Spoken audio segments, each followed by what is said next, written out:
경기도 의원들의 의정활동과 경기도의회의 주요 정책을 살펴보는 시간 의정포커스. 안녕하세요. 이미란입니다. 오늘은 민주당 조광명 의원과 이야기 나눠보겠습니다. 의원님 안녕하세요. 네, 안녕하세요. 반갑습니다. 네, 먼저 우리 경기방송 청취자들에게 인사 부탁드립니다. 반갑습니다. 경기도의 조광명 의원입니다. 경기방송은 경기도민이 가장 많이 듣는 도민의 방송입니다.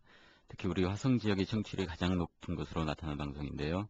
화성이 지역구를 두고 있는 저로서는 지역구민과 소통할 수 있는 이런 기회에 참여할 수 있어서 매우 기쁘게 생각합니다. 네, 이제 2010년이 얼마 안 남았습니다. 네. 네, 의원님들께서는 2011년 새해를 준비하느라 지금 또 한참 바쁘실 것 같은데요. 네. 새해 예산안 심의에서 가장 좀 중점적으로 볼만한 게 친환경 급식 예산이 400억 원으로 늘어났다는 점입니다. 네. 의미가 또 따로 있고요. 의의도 있을 것 같습니다. 네네. 민의를 대변한다는 측면에서 보면 경기도와 경기도 집행부가 함께 큰 결단을 내렸다고 봅니다. 특히 김문수 지사가 이제까지 소신을 접고 의회와 상성하려고 하는 노력을 보여주었다는 점에서 매우 높게 평가합니다. 무상급식 예산은 아이들의 밥상에 정치적 색채를 걷어내고 보편적 복지와 함께 합의하고 노력한 결과로 봅니다. 앞으로 이런 전향적인 상생의 길이 도정 발전의 출발로 자리매김하기를 기대합니다. 네, 이 무상급식 문제가 정말 2010년에 가장 큰 이슈였다고 해도 과언이 아닐 텐데요. 네, 그렇죠. 그런데 무상급식 빅딜을 놓고서도 또 이견이 많이 있습니다. 경기도에서는 친환경 급식 사업 확대다라고 네. 얘기를 하고 있고요. 민주당은 무상급식 예산의 실질적 확보다라고 주장을 하고 있는데요. 어떻게 봐야 할까요? 정확하게 말씀드리면 이번 예산은 무상급식 예산이 맞습니다. 이미 보도를 통해서 알고 계시겠지만 의회 무상급식안과 김문수 지사의 핵심 사업안이 함께 검토되었고 서로의 의견을 존중하여 합의한 사항입니다. 의회는 김문수 지사에게 명분을 준 것이고 그 결과로 친환경 무상급식 항목으로 예산을 편성하는 데 합의한 것이거든요. 이 경기도 의회가 여소야대 의회가 됐는데요. 그러다 보니까 사실 처음부터 좀 힘이 들기도 했습니다. 그리고 어떻게 보면 도민들의 입장에서는 너무 또 충돌이 많지는 않을까 우려의 목소리도 있었는데요. 네. 앞으로도 좀 걱정이 많이 되기는 합니다. 도민의 한 사람으로서. 이 여소야대 의회를 잘 이끌어 나가기 위한 방안, 의원님께서는 어떻게 생각을 하시나요? 네. 이번 무상급식 협의 과정처럼 서로의 존재를 인정하고 그만큼 배려와 협력을 위해 노력한다고 한다면 앞으로 적절한 수준의 견제와 협력을 통한 균형을 이룰 것이라고 생각합니다. 이번 무상급식 예산 협의 과정에서 쌓은 신뢰를 바탕으로 상생을 위한 노력을 한다면 앞으로 불신과 오해가 전제된 극단적인 대립은 피할 수 있을 것이라고 기대해 봅니다. 네, 이 여소야대 의회에서 어떻게 보면 민주당 입장에서는 그 장점을 가장 많이 발휘할 수 있었던 게 무상급식 타결이 아닐까 싶어요. 타협이 네. 아닐까 싶습니다. 네. 어떻게 보시나요? 무상급식안은 경기도민이 원하는 안이었고요. 그것은 이제 선거를 통해서 확인한 것인데 그 문제와 관련돼서 이제 저희 민주당은 무상급식을 공약으로 내세웠고요. 네. 그런 측면에서 보면 저희가 이제 중점적으로 노력한 결과이고요. 저희가 이제 다수당이다 보니까 그 문제를 관찰하는데 7대 의회보다는 훨씬 더 유리한 그 환경이었다고 봅니다. 네. 이번에 새해 예산안 심의를 하면서 스마트폰 논쟁도 있었고요. 그리고 해외 연수 예산 논란도 있었습니다. 사실 이런 문제에 대해서 요즘 도민들은 굉장히 관심도 많고 또 참여할 수 있는 공간도 네. 굉장히 많습니다. 어떻게 보면 좀 부담이 되실 수도 있을 텐데요. 어떻게 보시나요? 스마트폰은 적절한 예산은 아니라고 봅니다. 이 문제 관련돼서는 민주당 입장도 정확하게 표현을 했고요. 예결위에서 1차 추경 때 예산을 삭감할 예정이고요. 그다음에 해외 연수와 관련돼서는 근본적인 제도 개선이 필요하다고 생각합니다. 지난번 의회 모든 상임위가 해외 연수를 갈 때 저는 해외 연수를 안 갔습니다. 네. 방법과 시기, 내용 등이 적절하지 않다고 판단했거든요. 네네. 해외 연수 문제는 사실 어제 오늘의 문제가 아닙니다. 부정적으로 흐르는 국민의 정서를 외면하고 매년 예산이 편성되고 국회를 포함해서 전국의 모든 의회가 가는 것은 문제가 있다고 생각합니다. 따라서 의원들의 해외 연수는 이제부터라도 근본적인 문제로 접근해서 사회적 합의를 이끌어내야 된다고 생각합니다. 그래야 필요한 부분과 불필요한 부분의 경계가 생길 것 같습니다.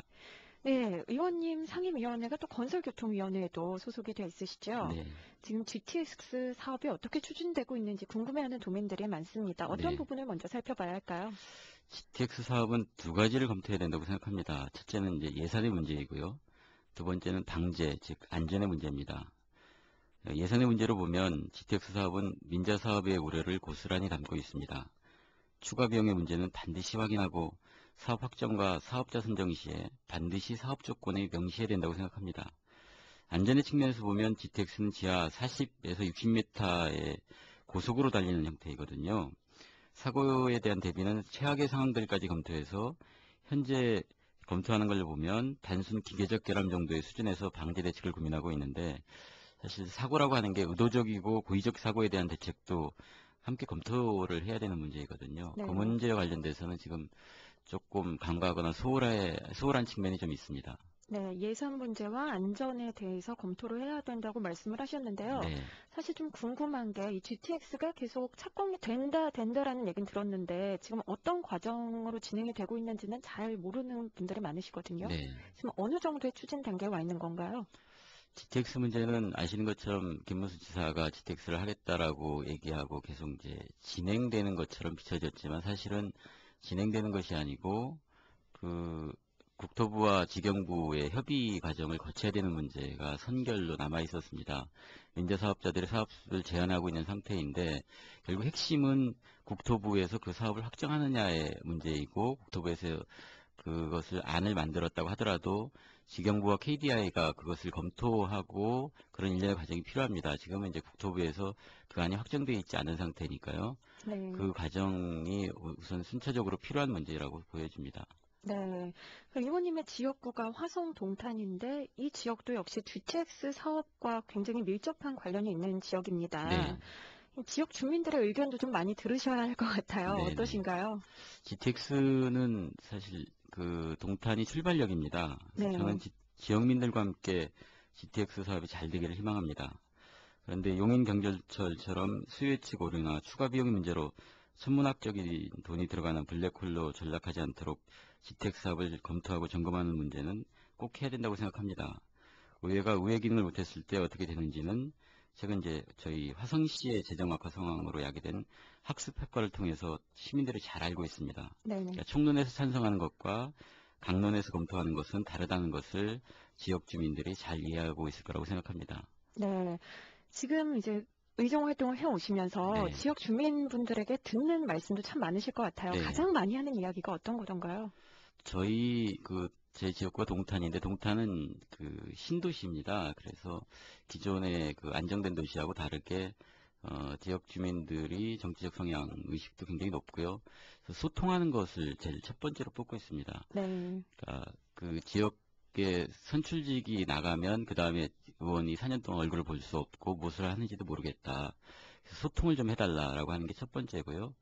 그 다음에 합리적으로 도정에 기여할 수 있는 것들을 우선 주문하고 있습니다. 그래서 소통의 문제와 합리적인 정책 결정에 어떻게 의원 역할을 할 것인지를 계속 고민하고 그것과 함께 주민들과 소통하고 있는 중입니다. 네, 소통의 문제, 또 합리적인 도정 결정. 네. 이거는 뭐 화성 동탄 주민분들뿐만 아니라 경기도민 모두가 원하는 부분이 아닐까 싶습니다. 네. 아주 일반적이고 기본적인 얘기들을 그동안 의원들이 잘 못했다고 하는 것들을 다시 한번 확인시키는 주민의 요구라고 보여집니다. 네, 이제 준비된 시간이 다 지났습니다. 의원님이 끝인사로 이 시간 마치겠습니다. 네, 감사합니다. 경기도의회는 도민과 함께 도민의 구체적 삶 속에서 도정이 살아 숨쉬도록 노력할 것입니다. 성원과 격려를 부탁드립니다. 고맙습니다. 네, 앞으로도 의원님의 활약 기대하겠습니다. 네, 감사합니다. 오늘 나와주셔서 고맙습니다.